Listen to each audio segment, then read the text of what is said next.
On the 23rd of June 1985, an Air India flight traveling from Canada to India via London exploded off the Irish coast, killing all 329 people on board.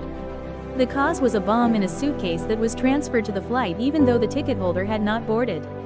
While the flight was still in the air, another explosion at Tokyo's Narita airport killed 2 Japanese baggage handlers.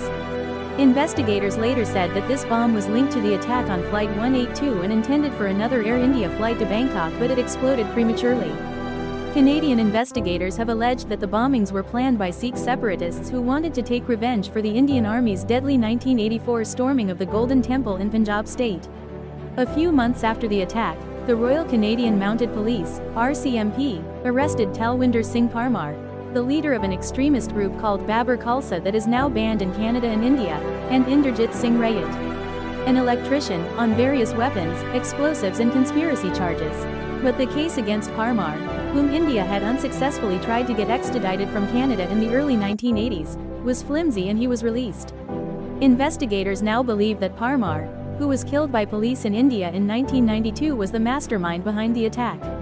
In 2000, police arrested Ripudaman Singh Malik, a wealthy Vancouver businessman, and Ajay Singh Bagri, a mill worker from British Columbia, on a number of charges including mass murder and conspiracy. But in 2005, after an expensive trial that lasted almost 2 years, both men were acquitted of all charges. The judge said there were factual errors and credibility issues with key witnesses who testified against the men. Rayat was the only person to be convicted in connection with one of the world's worst aviation terror attacks.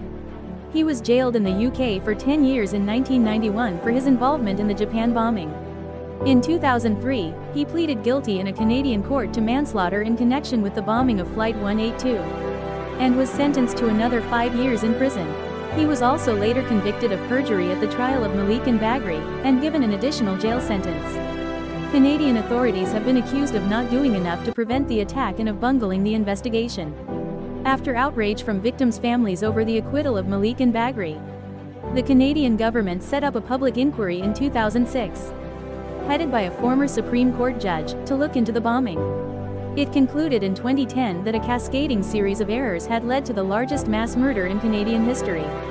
The inquiry heard that an unidentified witness had warned Canadian police of a plot to blow up a plane months before the attack. It also emerged that in the weeks before the attack, members of the Canadian Secret Services had followed Parmar and Rayat to some woods on Vancouver Island where they heard a loud explosive sound, but did not regard this as important. In 2000, a former Canadian Secret Services officer told a newspaper that he destroyed tapes with 150 hours of telephone calls made by Sikh suspects instead of handing them over to the RCMP as he feared it could reveal the identity of the informants.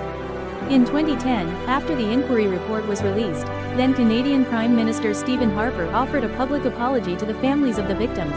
He said their legitimate need for answers and indeed for empathy were treated with administrative disdain for years. In 2016, Rayat was released from a Canadian prison after serving 6 years.